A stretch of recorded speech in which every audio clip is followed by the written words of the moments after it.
I'm Dante Hurd. And I'm Jamie Hurd, and we're the owners of Aesthetic Birmingham.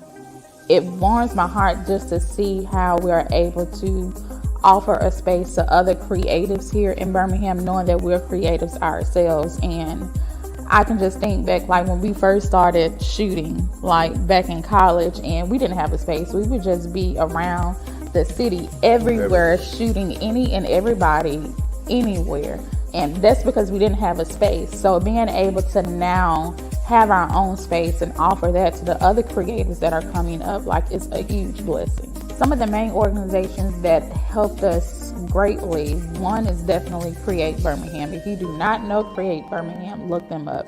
But they're a local company here in Birmingham that helps startups. So they help you formulate your idea, help find you resources and things like that. I think it's really a number of great resources here in Birmingham for people who are trying to start businesses and have ideas, and just do your research and just find all those resources, those organizations who are here to help and help you kind of mold and make your idea into what it needs to be. And just relationships is another big thing, kind of develop relationships with people. It's all about who you know sometimes, and just find those resources and kind of go from there. So if you have any type of business idea that just has been on your mind or been on your spirit, just make sure you go ahead and do it. Go for it. Do not allow fear to stop you. Do not allow naysayers to stop you. Do not allow Joe and Jane that's next door that maybe is doing the same thing. Do it, because what God has for you, it is for you. There are so many resources that are available here in Birmingham that are here to help you. We're here to help you. Literally, don't hesitate to reach out to us. And we can offer whatever guidance that we have. But please just go for it. The city of Birmingham has resources and offices available to help you develop your ideas to start your business, so take advantage of those. Just go out there and follow your dreams. My name is Tanae Dolphin, and I serve as the Director for the Office of Business Diversity and Opportunity. Our office was created to recognize the mayor's vision and develop a thriving small business ecosystem that fosters the support of women and minority businesses. Birmingham has always exemplified the phrase, "Where there's a will, there's a way," and the Office of Business Diversity and Opportunity is no exception. Our office has 3 strategies for accomplishing this feat. 1, filling the needs of the ecosystem, that business owners' needs are met and our progress thoroughly tracked. 2, improving government operations so that permitting, registration, and funding processes are more comprehensive and simpler. 3, finding purpose in place so that our businesses are recognized, celebrated, and elevated for the work they do and the community they bring. As a business owner, you are a part of a community whose connections to each other are what make us all thrive, even through difficult times like these.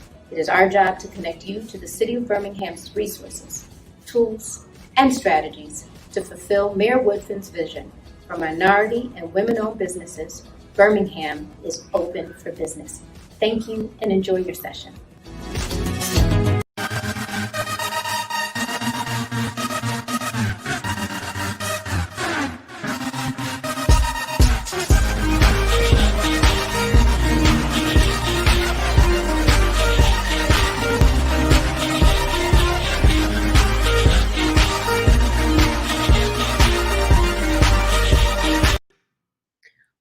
Well, good afternoon. You are tuned into day 4 of Small Business Week 2020. Look at you doing your thing, tuning in, making sure you get the information while we highlight small businesses, entrepreneurs. I'm so glad you are back with us again for day 4. Okay, so as you all know, this is a week full of information, workshops, webinars, resources to support you, the small business owner. Small Business Week 2020 is brought to you by the Office of Business Diversity and Opportunity under the leadership of Tanae Dolphin, because we are serious about you entrepreneurs and small business owners. So we're here every day at 12. Make sure you tell a friend, invite somebody, because we are digging deep into some really, really great things. So today we are talking about how to scale, how to build systems and teams and processes. This is going to be good. So you want to make sure you tune in and you share this link with someone, okay? Because we know that it can be a little hard as you're building your business. So tell me this, have you ever found yourself saying, running my business takes too much time away from my family? Have you ever found yourself saying, I don't have enough time to think about other things I want to do in my business. Or have you heard yourself saying, I know I need help, but I don't know where to start? Well, guess what? We are talking all about that today, because when we talk about those different things, if you've said those things, you know it's time to possibly scale. So we have some amazing people here to help us today, because today is designed to not only help you to locate where you are on the startup to scale spectrum, but it's also to give you confidence that you and your business can thrive without you being the only one doing all the work. So this morning, or it's the afternoon, this afternoon, we have Melva Tate of Tate & Associates, and we have Annie Allen of IT Solutions. Can you ladies say good morning? I keep saying morning. Y'all help me. Hey, y'all. Good afternoon. Good afternoon. Thank you both for being here today. I'm so excited for all the information that will be shared. So everybody who's tuned in, as you already know, we've been doing this every day. Drop your business names inside the chat. Drop your name. Drop what you're doing in there, because we're not just talking to you or at you, we're talking with you, right? So we want to see what you're doing. We want to see who's here. And we're going to also take some questions later on. So make sure you guys are talking out there. You're talking amongst one another. And we are going to go ahead and get started. So Annie Allen of iSeek Solutions, if you could go ahead and kick us off, she's going to help us to be able to locate ourselves on this spectrum to figure out what kind of systems we need to put in place based on our business and industry. So thank you. Here we go. Here we go. Well, again, good afternoon, fellow small business owners. I just want to welcome you once again. And first, I want to thank the City of Birmingham for organizing this event. It's really important, especially during this pandemic, that we organize events for small businesses, that we create opportunities for us to network and for there to be awareness and so forth and so on. So with that said, again, I'm Annie Allen, and I guess you would say that I'm a serial entrepreneur because I own two companies. In 2007, I started iSeek Solutions, which is a management consulting company. We work with organizations to empower them to align their people, processes, and technologies with their strategic and corporate goals and objectives. And a couple of years ago, in 2018, I started Pack3 Technologies, which is a professional services firm offering technical and cybersecurity services primarily to the federal government. So with that said, you've heard it say that, you know, necessity is the key to invention or something along those lines. So we're going to get started today talking about necessities that our businesses are trying to fill. Earlier this week, you also heard it say, a quote from A.G. Gaston that said, find a need and fill it. He also goes on to say, successful businesses are founded on the needs of people. And so those are a couple of things that we want to focus on as we analyze our businesses.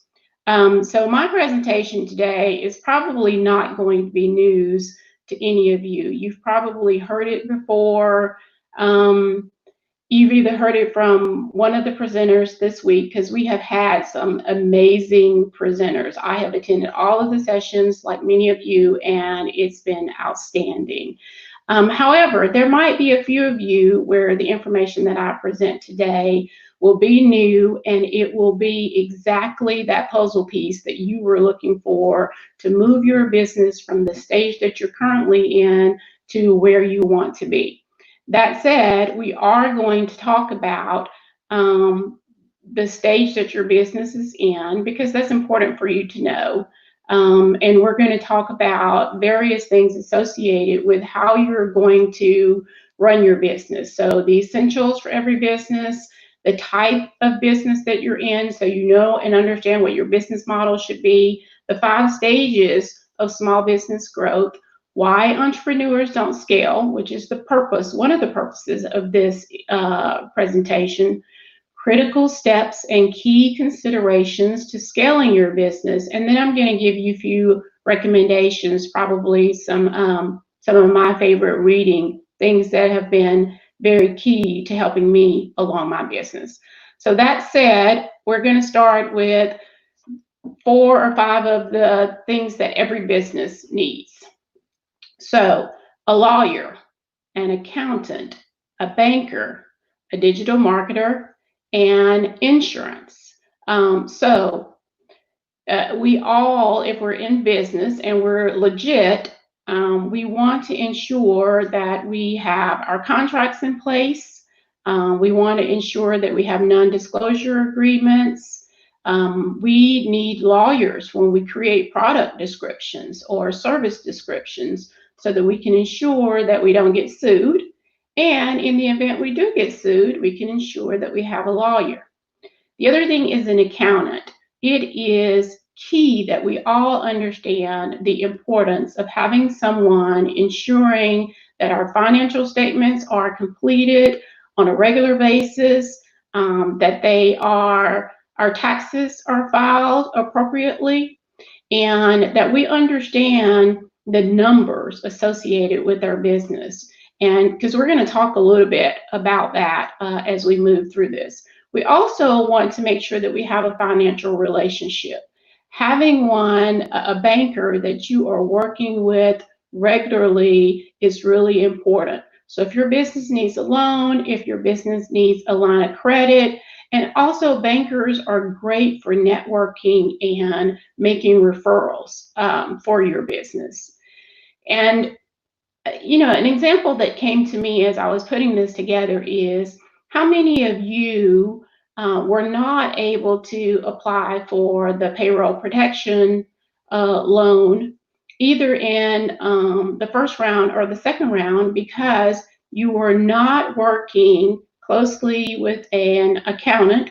So your records were not in order. You didn't have the financials that you needed to have for the application. And then you didn't have a banking relationship, which was one of the requirements for the first round of the PPP.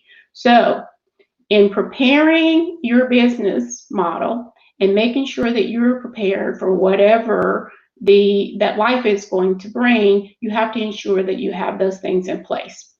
Lastly, a digital marketer. This is probably not one that you find on every list of key essentials, but I say this because in this environment of COVID-19, none of us are able to get out and network and make calls to our customers as we have done in the past.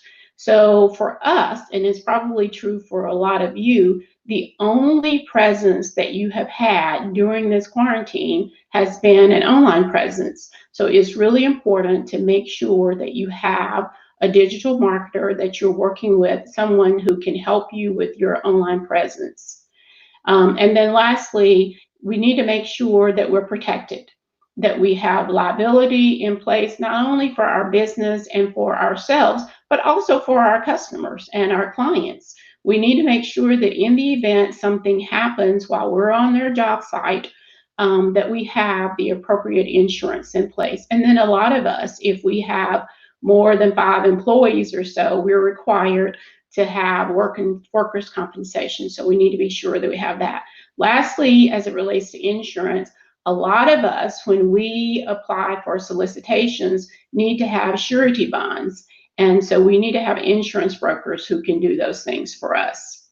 Okay, so moving on, as I go through these slides very quickly because we don't have a lot of time, we want to talk a lot about the types of businesses. It is very, very important that you understand the type of business that you are building, because your business model, your methods, and your operations are very different depending on the type of business. So the first one would be a lifestyle business. And it is just what it says. It's a business that allows you to have a nice or even a great, lifestyle. So it provides the income that you need to live the kind of life that you want to live. The concern, or something that you should know with a lifestyle business, is that the long-range impact is that when you're ready to exit your business, may not be anything there because you have used those funds in that business to maintain the type of lifestyle that you want. The next kind is a growth business, and growth businesses are just that. They are focused on increasing revenue and profitability to attract future buyers. So basically, you're growing your business, you're reinvesting the monies that you are making from the products or services that you sell so that your business grows very quickly, and then you are able to sell your business at the peak time in the market, so that you get a significant revenue from the sale of your business. The next kind is a legacy business. This is the kind of business that a lot of parents may create for their children. It can be multi-generational. It's something that you want to have exist when you are gone. That is basically a legacy business. And legacy business owners, again, they are not taking money out of their business. They are reinvesting that business to hire new employees, to hire the kind of staff and the skills that they need, to purchase technology, to create better infrastructure and core operations. So again, it's very important that you understand the type of business so that you'll know what you are doing as you are making investments or you're taking money out of your company or so forth. Okay, so let's move on to the 5 stages of small business growth. Well, actually, before we do that, we have a poll. So we want you to drop into the Q&A or the chat box, what type of business are you building? Again, I said it's important that you know this because it's going to dictate how you run your business. So what type of business are you building? Okay, now we're going to move on to the 5 stages of small business growth. So there is the existence stage, survival, success, takeoff, and maturity. And I'm going to go through quickly and talk about the stages, each of these stages, so that you are able to identify where you are on this map per se, and then what steps that you need to take to grow from one stage to the next. Okay, so during the existing stage, startup, you are moving from an idea to hopefully selling your product or service and trying to make money. At this stage, it's probably just you. I mean, you are putting forth all the money, you're putting forth all the energy, so you're working all the time. Or if you're fortunate enough to have someone working with you, you are the person who has to manage that employee or to ensure that they're doing the things that need to be done. So at this stage, your only goal is to exist and survive. The next stage is the survival stage. This is the point that you have made it to the point that you have a viable product and service and someone is interested in it. So you want to make sure that you are focused on trying to close the loose ends with your product, that you are trying to get more customers in the queue, and that you're actually making money, that you're making enough money to cover the cost. Now, it's important to understand that just because you're selling, some of your products or your services, and that you're making some money, that businesses often fail at this stage because they become too comfortable that they've made some money, or they become very, very frustrated at understanding how difficult it is going to be to move to the next stage. That said, let's talk about the next stage, which is success. And so during the success stage, your company has found economical health and that you're generating average or better profits. And it's important to understand that a company can stay at this stage indefinitely. You're feeling good about the progress that you've made. But you need to ask yourself, why are you staying in this stage longer than probably your plan had? Or what does it take to move to the next stage? So some of the whys might be you as a leader, you're not committed rather to the necessary infrastructure like you were in the survival stage to be able to move to the next level.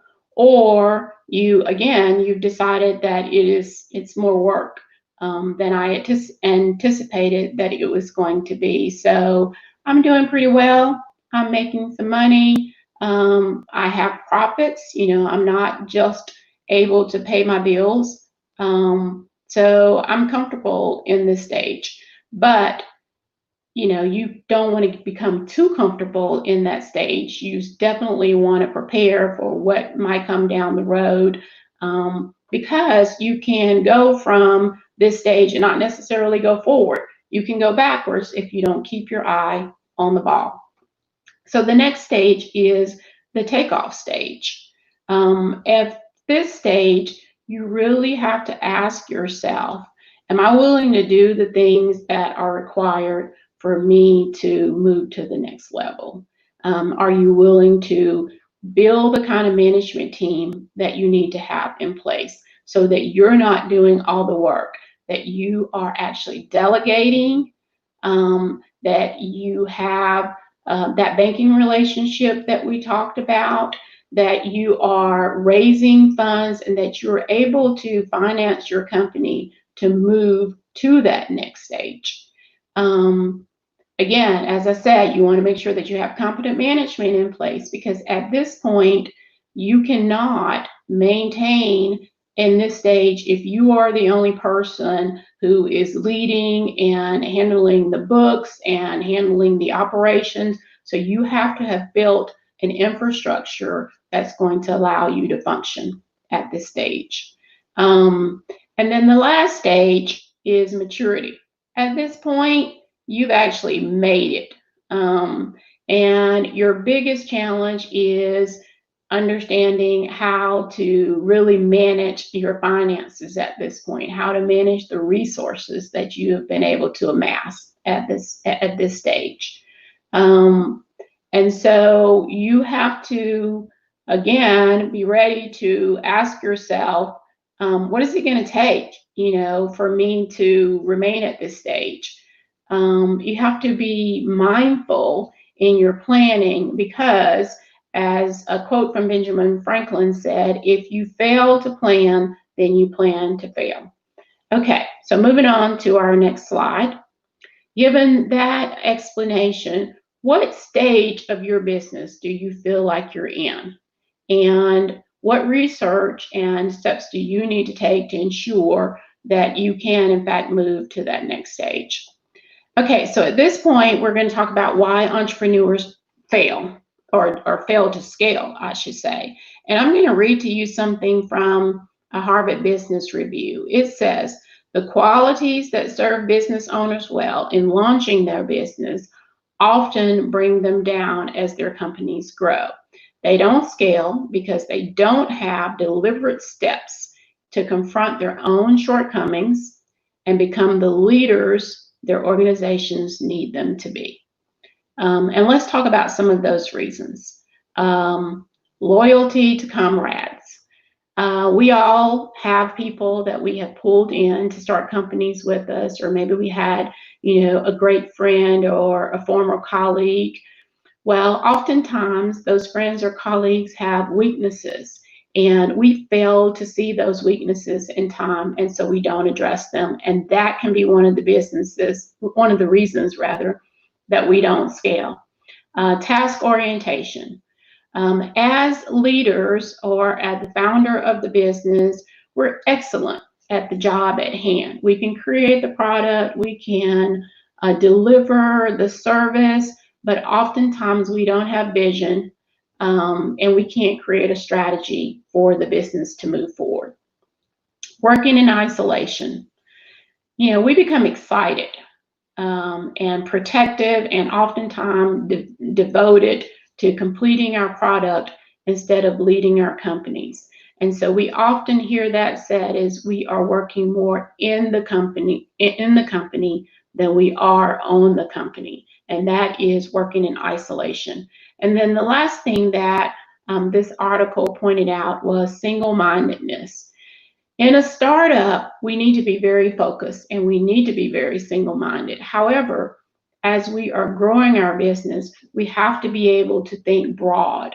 We have to think about those things that we're going to need in place down the road. And so single-mindedness can be a detriment to a growing business. And so as we are trying to scale our business, we need to understand that capacity and capability are key to our ability to scale our business. We have to ask ourselves, does my business have the capacity to grow? Do I have the people, processes, and the technology in place to grow my business? Because if the answer is no, then you need to step back, put a plan in place to ensure that you have that infrastructure so that your business can actually grow. Okay, so let's move very quickly through the critical steps for scaling your business. 1, evaluate and plan. 2, find the money. And if you did not listen to Shelley Cash's presentation yesterday, I highly recommend that you go back and take a look at that, because she gave some good advice on how to find the money. And so there are several ways you can look at it. Maybe you're bootstrapping, which says that you are going to be the person who's financing your business. As Shelley talked about, small business contests, pitch competitions, so that you can get cash prizes. Again, I'll refer back to the banker, because you might need a loan or a line of credit. And then there are angel investors or venture capitalists. To grow your business, you have to secure the sales. Basically, you've got to have a pipeline, you've got to have effective marketing systems, a way to manage those sales, and then a way to bill for your product or service, and then a way to get paid. Also, invest in technology, which affords you economies of scale, more throughput, less labor, and technology allows you to automate your processes, which is going to decrease your costs and increase your efficiency. And so a lot of people won't do that because they don't feel like they can spend the money, but you need to do the numbers and understand what you can actually save and how much more you can actually produce if you are actually investing in technology. Other key considerations: keep your processes simple. Focus on delighting your customers. Invest in your employees. Stay tuned to your business. Basically, you need to know what's going on in your business, but make sure you're delegating and you are leading rather than actually doing the task. Remember, there are no shortcuts. It's okay to ask for help. And time is a precious commodity. You have to prioritize and stay focused on leading your business and not working in your business. And then learn to say no. Not every idea that comes across your desk is going to be a great idea. So unless you are planning to pivot, then I always say stay focused on your core. And then lastly, grow by the data. Not what you hear people saying they would like to have. No speculation. Look at the numbers, do your research, and grow by the data. Okay, next slide here. Here are some things that I recommend to all small businesses. 1, networking. Get out there. Create a network of people who are going to support you and help you, and make yourself known. Create presence for yourself. Reading. Make sure you're doing your due diligence, keeping up with what are the latest trends in your industry. And then education. Make sure you're getting the kind of certification that you need, credentials, and all of those kinds of things. And in the next slide, I'm going to suggest a couple of reading materials. One is The Capacity to Succeed, which is fulfilling the mission of minority business development. It is a great book by Mel Gravely. Mel Gravely has a lot of other books out there too that you might be interested in. And then Managing by the Numbers. I mentioned this earlier when I talked about making sure that you have an accountant in place. Sorry, I'm getting some noise here.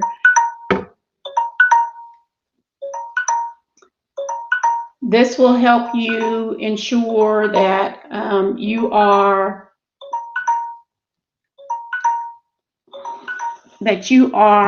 understanding your books and that you are managing by the profit and loss of your company, that those numbers mean something, and you should be managing your company based on what the numbers are saying. And then lastly, as I referred to earlier, The 7 Habits of Highly Effective People. I think that really helps all of us understand what our customers expect and what we need to do to be those highly effective business owners. And then lastly, remember that every major company started was a startup at some point.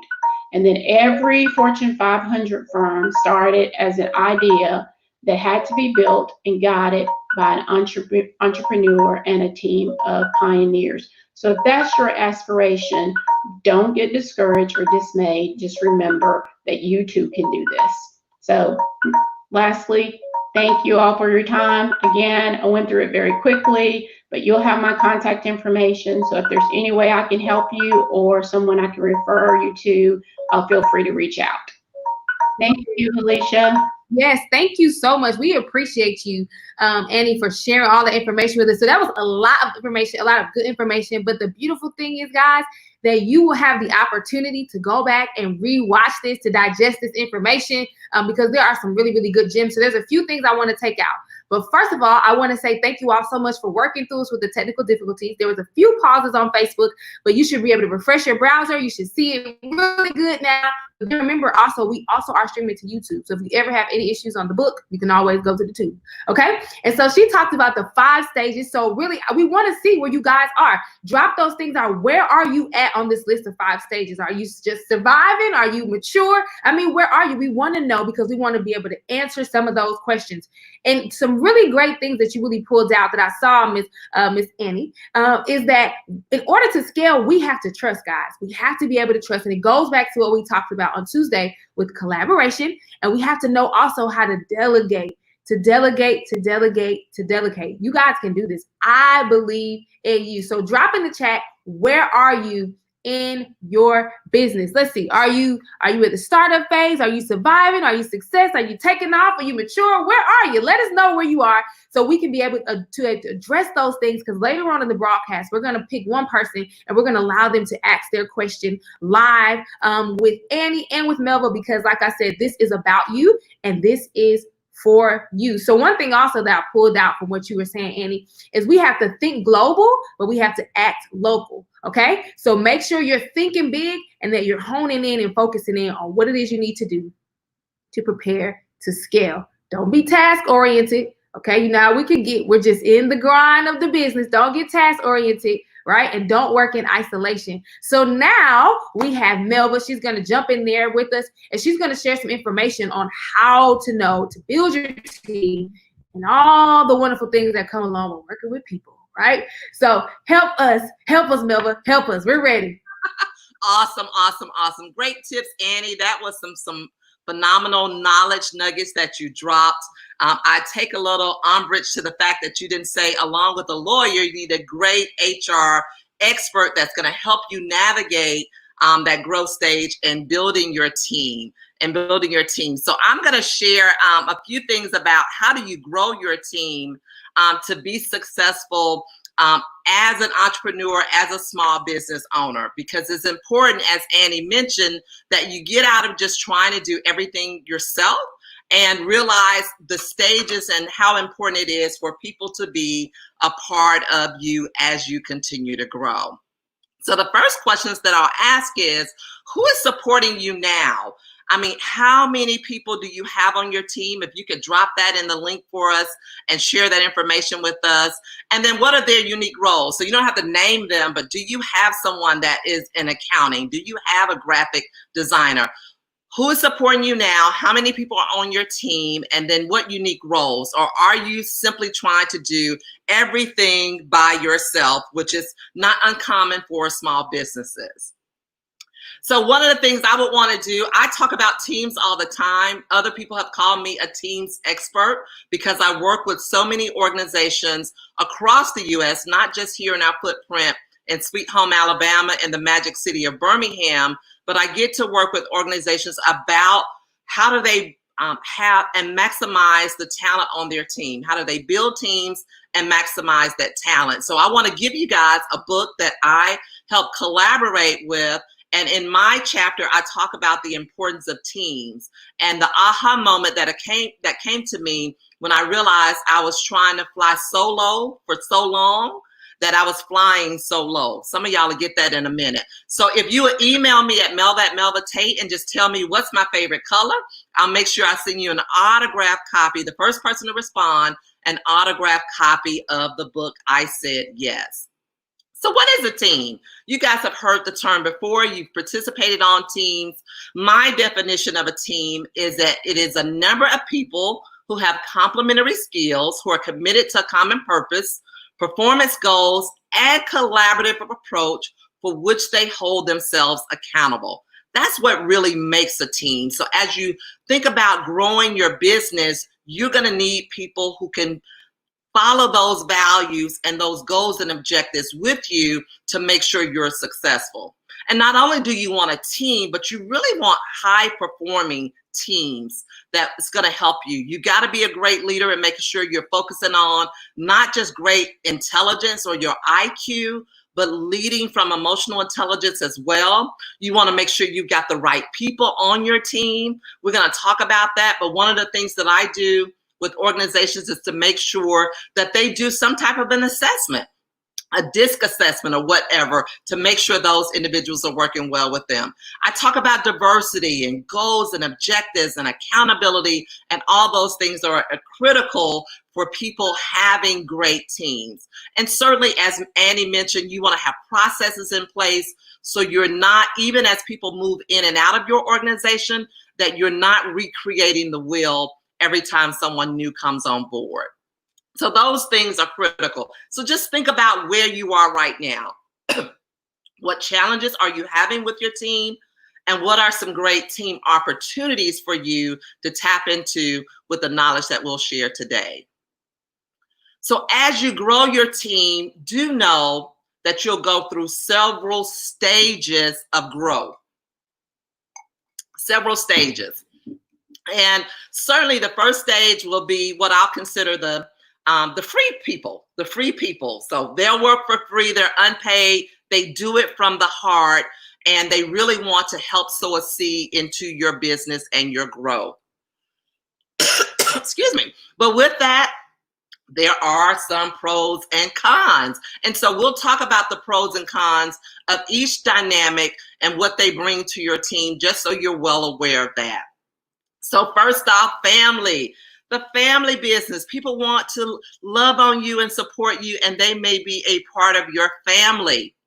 Listen, that is great. Most people start out and they may have a spouse or a sister or a brother or son or daughter who will help support the organization, even if it's just your business and not necessarily a family business legally.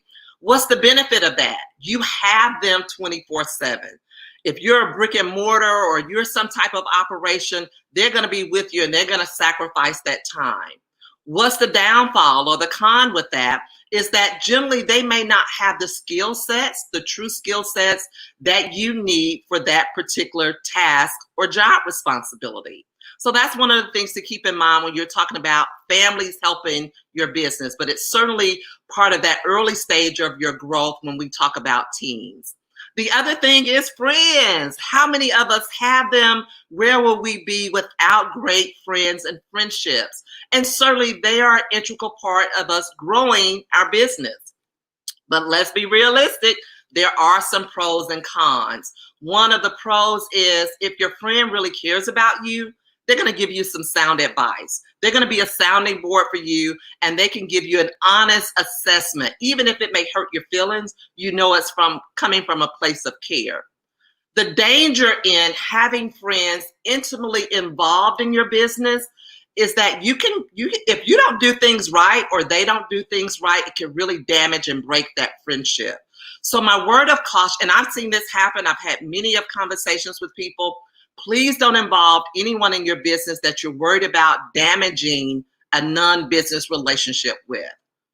If you'd rather have that person as a friend than a counterpart in your business, keep them in the friend zone. Otherwise, if you don't do things right, it could damage the relationship. Here's the other one, volunteers. Yes, volunteers could be your neighbor, your church member, someone who says, I love what you're doing. Hey, you're going to be selling your wares at the county fair this weekend. I would love to help you. I would love to help you. And so again, whether they're a family member or a church member, someone that you know from school, they are a great resource for that sweat equity or those hands that you may need in your early growth stage. But just like friends and family, there's some pros and cons. The con is you get a lot of fresh ideas because oftentimes these volunteers will roll in and out of your business based on a particular need. So they can see things that others who've been embedded in the organization and your operation may not see. But here's the downfall. You don't have that consistency. So if you're using volunteers and random volunteers, you got to show them the ropes each and every time. You may host an event, you may sell a product or service. They're not going to be familiar with it because they're not doing it enough. But they can, again, add a lot of value and resources to what you do. So how many of you have people in these stages right now? Whether you're using a friend or a volunteer or someone who is a part of your family in your business right now, drop that in the link. We'd love to be able to chat about that below and just see where you are in growing your business. Now, here the other one, show me the money, because if you're in business and you're making money, you're going to have to pay some money for the team and the skill sets that you need. So nobody wants to work for free long term, even if it's those categories that we talked about previously. So you're going to have to pay some money for the skills that you need to help grow and sustain your business. One of them that most businesses start off with is an independent contractor. They can't hire anybody. They can't bring anybody on board immediately, but they want to have an independent contractor who can come and do some of that work. And I'm going to talk about the independent contractor a little more in detail to show you some of those pros and cons. But then there's also interns. You can get great interns from a number of different entities, whether that's schools, high schools, colleges, municipality and governmental programs have a great streamline or pipeline of interns that you can use that will help you grow your business. And yes, you should pay your interns, usually as a stipend. So think about an organization like AmeriCorps. Those people fill somewhat of an intern type role that you're paying them for their talents. And here's one of the benefits, again, from an internship. You know, it's a win-win for both parties. You help that person grow from a professional standpoint. You help them sharpen their skills. You can be a mentor to them, and you give them opportunities that they may not get in another setting, like a classroom setting. But then you also get that inexpensive labor that you can benefit from for your particular need. So tap into, again, our local colleges and universities, as well as some of the high schools actually have interns that you can use and will benefit your organization during your growth stage.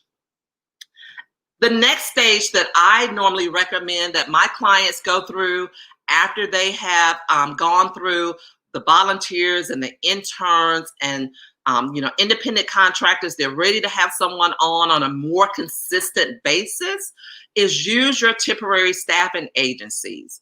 They can add a lot of benefit in helping you find the type of client that you need, or the type of employee that you need, the type of help that you need. And they do all of the behind the scene things, like the tax paperwork, like the insurance coverage for workers' comp. So you may not have workers' comp right now.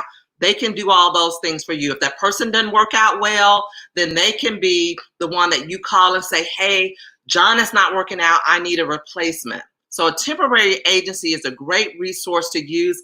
Establish that partnership early on before you actually need them. You actually want to interview the temporary agencies to make sure they fit your need, your values, and they're going to supply people that are going to be a part of your culture.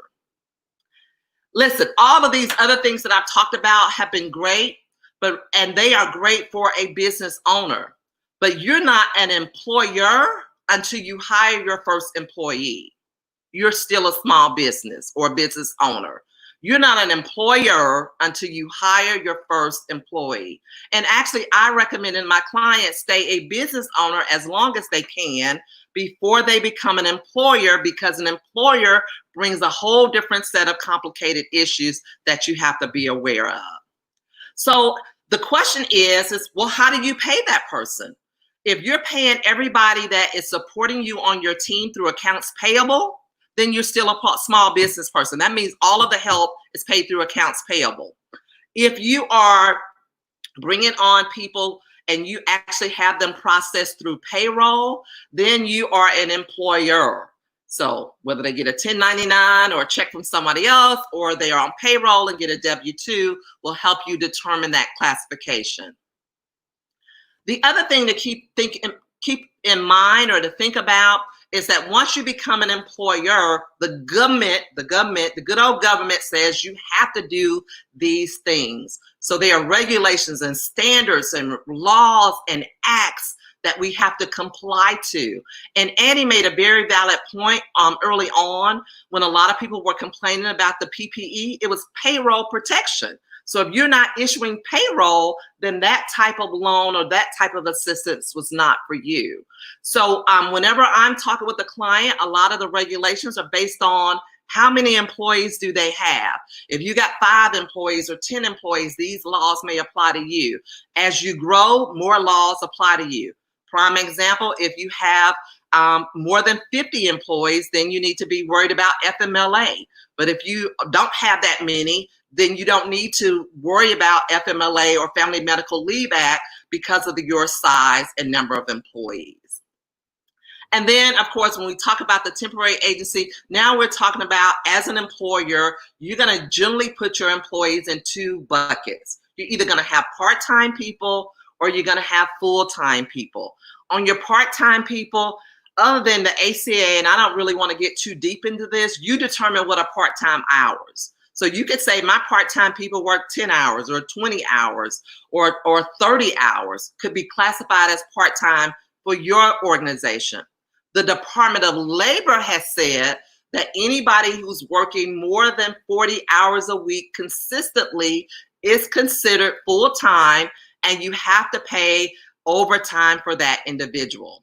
So that's when it starts getting a little complicated for small business owners to make the shift to being an employer and understanding the requirements of how you have to pay that person, including minimum wage or whether they're exempt and so on and so forth. So let me just address my top 4 real quick while we've got a little bit of time left before we get to Q&A, because I really want to address some of your questions, your comments, or your concerns as you continue to build your team. Here's the top 4 things I want you to think about, because these things create landmines for my clients, and I try to steer them away from as much as possible. So here's the thing. You want to make sure that you are hiring the right people, and spending time making sure that that person is a true fit for your organization. And you want to show them some love and appreciation. So your perfect employee should be someone who's going to be committed to be a hard worker and dedicated and skilled and honest. And you need to show them your appreciation every step of the way, regardless to what phase they may be in, whether they are a volunteer or an intern or independent contractor. You want to show your teammates some love. The other thing I want you to think about is if you are using independent contractors, or you're using volunteers, or you're using friends, please use the term teammate and not employee. Because a lot of organizations have used the term employee when these individuals who are supporting your team are actually not employees. And so, prime example, I had a client who hired someone that was 1099.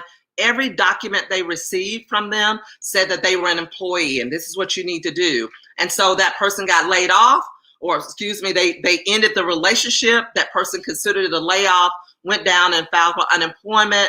And then the business owner said, well, no, they were not an employee. We don't have employees. This was 1099. And the government said, no, you treated them like an employee, so you need to pay these back payroll taxes. So it's important not only how you classify them on paper, but the terms you use as well. Here's another thing to think about. I always tell my clients, listen, take your time, hire slow and fire fast. That's the best advice that I can give you. I have a multitude of conversations about John won't do this and Jane did this and it's not working out. And I'll say, well, how long has this been an issue? And they'll say, it's been going on for months and months. Listen, you're not going to be successful in your business if you have people who are dead weight and really not supporting the mission. If their passion is gone, like B.B. King says, they should be too. So I encourage you to take your time to really put in the work to hire someone, ask all the pertinent questions. And if they're not working out after you've gone through a performance improvement plan, realize they may not be in the right seat on the bus, then you need to make some changes and let them go. And then back to the other one that gets quite complicated. The IRS is very particular about how we classify people who provide support for us. And so this checklist is here to simply say, are they a W-2 employee or are they an independent contractor? It doesn't matter what you call them. It really is based on what you're requiring them to do and how they show up to support you. So from an equipment standpoint, do you provide the equipment they need, or do they bring their own stuff, their own laptop, their own computer? How much work are they doing for you in the working hours? Do the contractor determine, here are the hours I have available to serve you? Or do you say, no, you need to be here at 8 o'clock, otherwise I'm not paying you, whatever that may be. The other thing that the IRS came out with about a year or two ago is they look at how you're using this independent contractor. If they get the bulk of their money from you at the end of the year, the 1099 that they receive from you represents the majority of their income from the year, the IRS and the Department of Labor combined will say that that looks more like an employee than an independent contractor. So keep that in mind as well. And as I said early on, you want to do those things that's going to make your talent stay with you, because it's hard enough, I just told you, to hire slow and fire fast. So you want to do everything you can to keep those individuals with you on your team as long as you can. Some of it is going to be paying them well and doing a market study to make sure that the rates that you pay are compatible. You want to make sure that they are challenged in the role. You want to make sure you articulate the mission of the organization frequently so that everybody can stay on track and on the same page. You want to show them some love and again, let them know that they appreciate it. You want to empower them. And most of all, involve them in the process. Involve them in the question. Involve them in the product or services, because when people feel that they are an integral part of the organization, whether their name is on the building, their name is on the product, their name is on the checks that they receive, they still want to feel like they add value to something great, i.e. your company or your organization. So those are some things I really want you to think about doing as you continue to develop your team. So how do you show your team some love right now? I love to hear how you're engaging your staff, how you're engaging your team, especially during this pandemic where most of us are working remotely. How are you keeping people engaged and showing them some love as you go on this journey? So I'm going to stop for now so that we can have time for some Q&A. I'm going to put my glasses back on so I can see. But thank you guys so much for this opportunity to share with you as well. Awesome. Thank you so much, Melvin, for that. Listen, I was over here taking notes myself, like, Lord. Okay, so some of the things I want to pull out for us to really, really think about in totality is think about the 5 key people that you need from any slide. Think about the 5 key people that you need, right? Is it the HR? Is it the accountant? Is it the legal? Well, really, she says you need all of those. So think about how can I go ahead and start thinking about having those people. But also one of the things that really, really stood out, Melvin, is when you're thinking about growing your team, depending on where you are, everyone's team is going to look different. It might be a team of friends. It might be a team of interns. And one thing that really stuck out to me, I never thought about utilizing temporary staffing agencies to figure out how to get a need filled. So guys, like there's some things that we're not thinking about. Well, I could say I'm not thinking about that was really, really good. So think about those things when building your team. And regardless of if it's friends, if it's interns, whoever it is, make sure people feel appreciated so you can keep the culture of your team nice and strong so they can help you get where you're trying to go super fast. That was good. But then also, you talked about, right, understand the difference between W-2 and the independent contractor. That's a lot to think about because even some of us as entrepreneurs and small business owners, we are the independent contractors, right? So we need to make sure where we stand, make sure that our documents, our paperwork, our taxes, everything is right. So understand and make sure as you're out here doing work, and if you are an independent contractor, make sure you're getting the right type of documents, whether it's a 1099, have those things in place because to your point, which was a great point, when we were thinking about how all the money was going out for the pandemic, a lot of people could not take advantage of it because they didn't have a payroll, right? And so I did want to ask, well, I'm going to say this, but don't answer it because we want to get somebody on to ask a question. Also, as an independent contractor, can you set things up to where you are the employee, right? Where you are the one sole employee. So then that way you can set things up to where you have a payroll. And if anything ever happens, you're covered because as the contractor, you are the employee. Is that correct? Absolutely. Absolutely. So yeah, you can be on pay, but again, once you go on payroll, you are now an employer. So that's payroll taxes and everything else that goes along with that versus just having independent contractors where you work with your accountant on issuing those 1099s. Okay, so to your point earlier, stay a small business as long as possible. So that you can work through those things. But the goal too, when we talk about scale, is to be able to be in a position to employ other people, right? Because that's what we need when we talk about scale. We don't want to just build these businesses for ourselves to operate in forever. We want to position ourselves to be able to bring people in. So it's good to know and to be able to gauge when it's time for you to transition from just being a small business owner with one employee, which is yourself, to opening and positioning yourself to be an employer. But that's why we have people like Melva Tate and Annie Allen, who we can reach out to, right, with Tate and Associates and iSeek Solutions. So make sure you guys Google those things, get in touch with them to help you to think through where you are and what you need to have in place for success. So we've had some great commentary going on in the chat and in the comments. And so we want to bring someone on. Let me look in here. I want to find someone who has been here all 4 days. And I know who's been here because I can see y'all in the chat.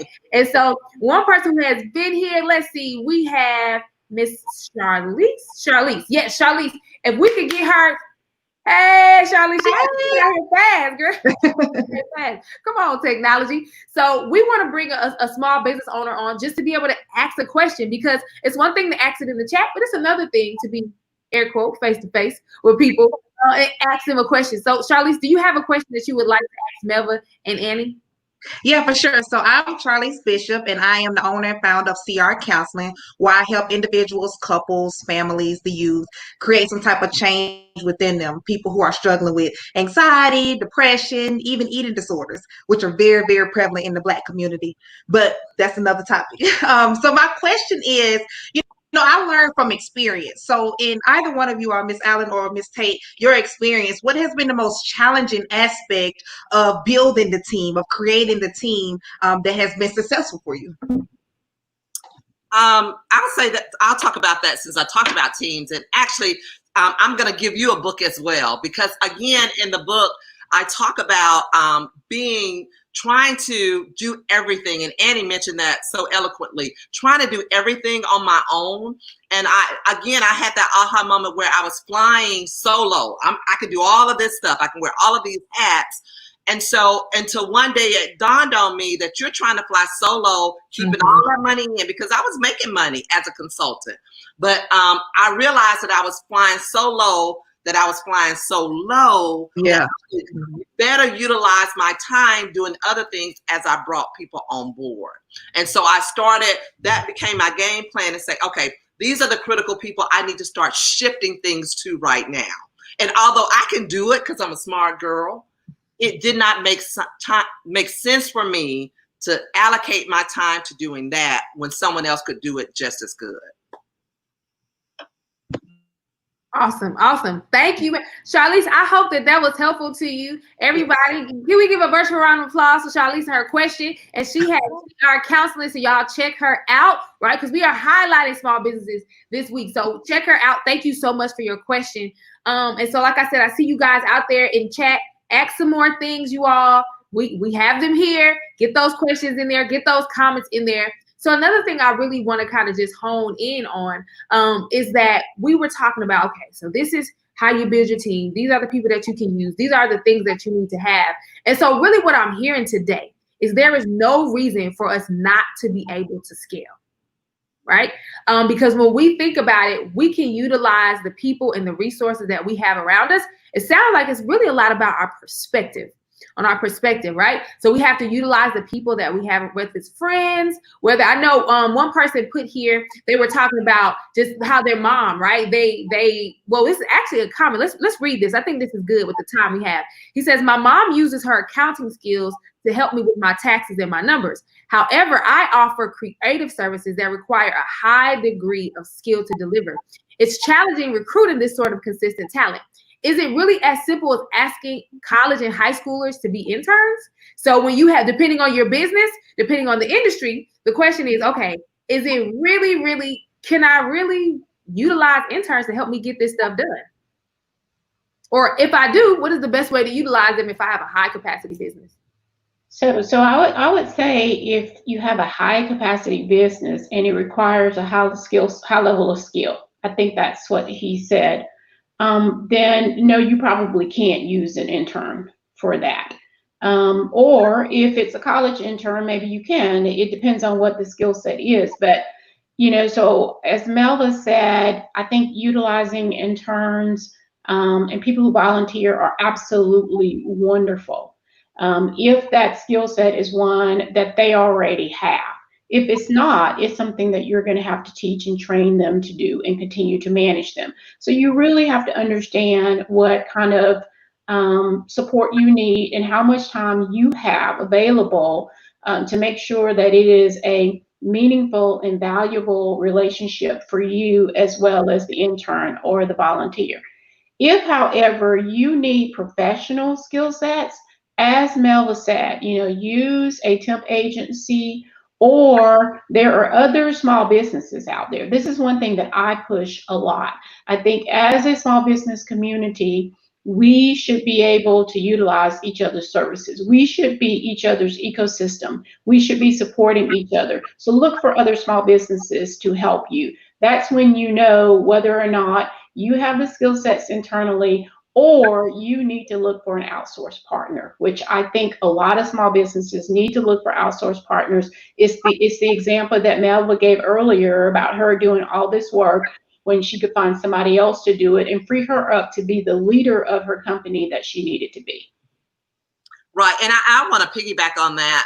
Just as Annie showed us in the beginning, these are the critical people we need when we're starting our business, and they should be a part of our support team as we grow.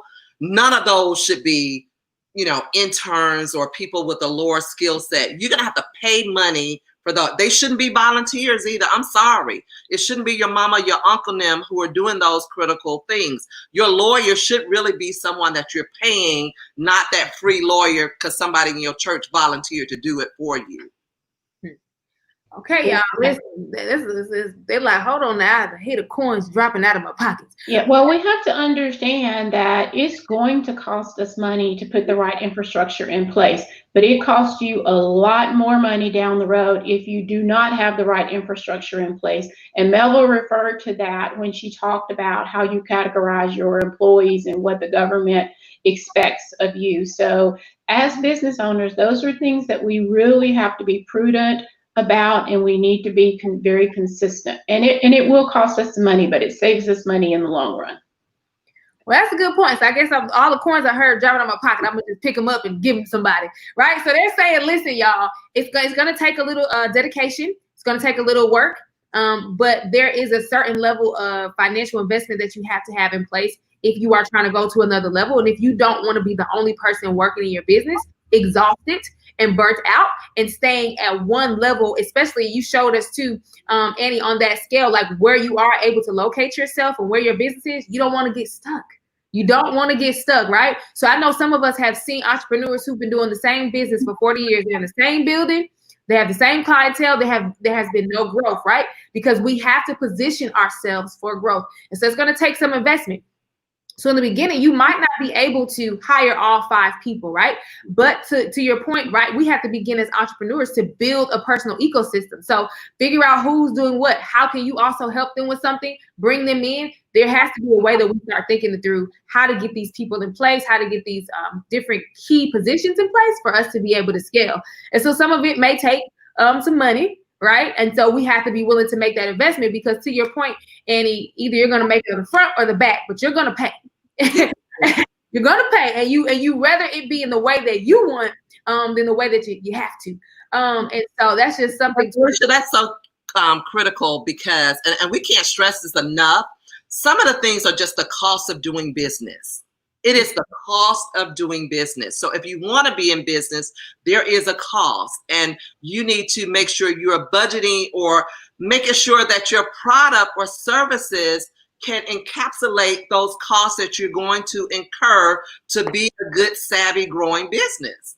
So if you want to price your product or service so low that you can't get a reliable attorney or a reliable accountant or a reliable graphic artist to do the work the right way, then you're going to pay for it on the other end. Because oftentimes I see people who will get cheap labor, and I'm not trying to disparage anybody, but they'll get cheap labor or someone who's really not at that level to do that work, and then they have to go back and pay again to have it done all over again.